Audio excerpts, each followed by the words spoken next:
Hello everyone and welcome to my channel. My name is Anaya and today I want to discuss a mental health issue that plagues many of us from time to time in our lives. Um, Today's topic is depression. So I just want to share with you a little bit about my story. I've struggled with depression for about 15 years. I didn't know what it was at first. I didn't understand. And for the most part, I didn't see myself as being depressed. However, when I had the ability to go to a doctor and I explained my symptoms, I was diagnosed with depression. And I was pretty much given a prescription for medication. Uh, Never did my healthcare professional really explain how to manage, my symptoms. It was pretty much just take the medication this time of day or another, and um, that was pretty much it, my experience with it. And taking the medication, I really did not like the way it made me feel. I'm not really a medication person. I don't like, taking medication for different reasons. However, when I did, I didn't get the feeling I wanted. I wanted to feel joy. I wanted to feel happy. And that was not what I got from it. So I stopped taking the medication. And quite honestly, it caused my depression to spiral out of control. Um, every time something bad happened to me, I my depression got worse until I got to the point where I began to contemplate suicide. Um, so how did I overcome depression? Well, to be honest, I didn't. I am actually in the process of self recovery. I don't recommend that you rely on just yourself to recover from depression. If you have the ability to seek a mental health care treatment or speak with a healthcare professional, I do by all means suggest you do so. I expect you to use your resources. However, there are some of us that are not able to access healthcare, a healthcare facility, or a medical professional. And some of us do not like to take prescription medication. So, therefore, I would recommend that it is up to you to gain full control of your energy, emotions, and thoughts. The major part of coming out of a depression and maintaining your happiness is your ability to do the work yourself. So this is a very important part in the road to recovery, as well as maintaining your happiness throughout your life. So how do we control our energy, emotions, and thoughts? Excuse me. Coming back to the law of attraction, many of us have heard about the law of attraction. Well, when it comes to depression, depression affects our emotional state. Um, and usually it's our mind telling us how to feel, what to do, how to think. Um, It triggers constant episodes of sadness, negative feelings, thoughts, and actions. So we attract what we think and feel. In order to combat depression, we must begin or transform our thinking, actions, and feelings. So I will not be the one to tell you that treating depression is easy by far. But I know it can be done without medication or in support of medication. It begins with understanding who you are, knowing If you're the type of person that needs the medication, and that's perfectly fine. And knowing if you can do this within yourself, okay? Because the work is to be done within yourself. We have been through so many different traumatic experiences throughout our lives, and sometimes we don't quite understand why. Well, just sit back for a moment and think about those experiences that you believe made you weaker or made you fall deeper into the depression. But if you look at it closely, in reality, it has made you stronger. Okay, our thoughts tell us the negative side when in actuality it's the positive in the form of a blessing or a lesson. So the key is not to dwell on our negative thoughts, acknowledging your thoughts, processing them, and moving forward.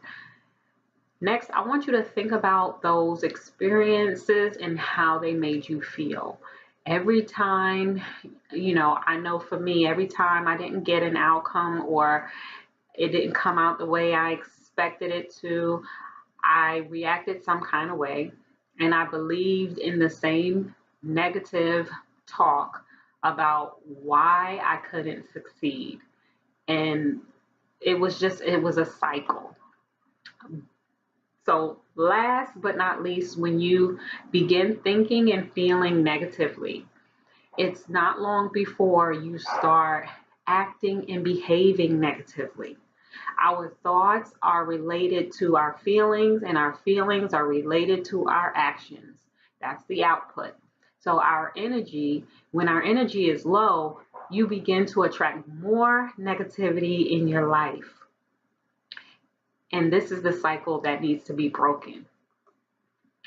So, I began, you know, just doing some some learning, and I learned more about myself by learning about my patterns and the results that I received because of those things that I was pretty much doing, involved in, as a result of my depression. One thing I noticed is when I began changing my thinking, by using the affirmations, my energy began to increase.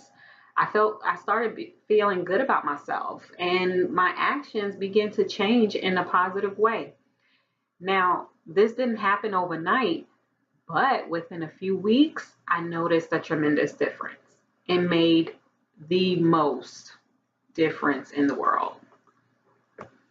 So I spent hours just online searching for ways to increase my energy. I enjoy watching anything that makes me laugh. That would bring me out of my depression, like immediately. So, using the affirmations, I began learning about how to do meditations.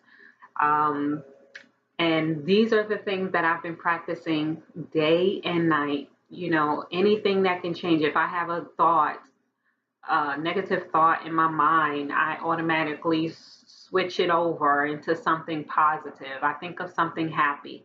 It's not easy when you're in a negative space, but you just have to constantly train yourself to do so. Um, One of the affirmations that really resonated with me was that I found on YouTube was Dosky's 30-day self-love meditations. I'm going to include the link below. I listen to those daily, and I mean, it really hit home because it's when I recognized that I did not love myself, that I did not honor myself. And for years, it came to a point when I realized that I've been giving my all to others and sacrificing my own happiness. The world teaches us not to be selfish. We have to give, give, give. And I understand that because there are people in need. However, I learned that when you give and you don't have, you actually take away from your life source. Now, it's only selfish when you have excess. Excess means and you don't help others and you don't give. That is selfishness. However, I wasn't at that point. I was always giving. I felt like I had to give in order to receive something better. But when I was giving, it was making me feel less than. It was making me come to a place of lack, not having more for myself, you know? So it lowered my self worth. Subconsciously, you feel as though you don't deserve to have eventually because the cycle rears its ugly head over and over again. You give, you don't receive back, you feel lack, and it's a negative feeling. And then you keep giving your reserves, and it's a cycle that keeps going on and on and on. So to combat depression for 30 days, I'm challenging you to do something special for yourself, to show yourself that you love yourself. So first, you can either create a list of things you want to do and try to do those things every day. You can log it in the calendar. Or if you are the type of person that do not like planning things out, then anytime you get the urge to do something that makes you feel good, do it, as long as it doesn't impede on anyone else's happiness. Remember, these things can be monetary or not, and you can also even splurge on yourself every once in a while. The next thing I want you to do is start your day off with daily affirmations to help increase your energy and your thought pattern. I want you to start challenging your thoughts subconsciously. Every day, make sure you do one thing, at least one thing for yourself that makes you feel good. So, be sure to share your self love journey or encourage others by commenting below. I would love to hear from you. Click on the like button and subscribe for more videos. Be the love, light, and joy in your life as well as in others. Peace.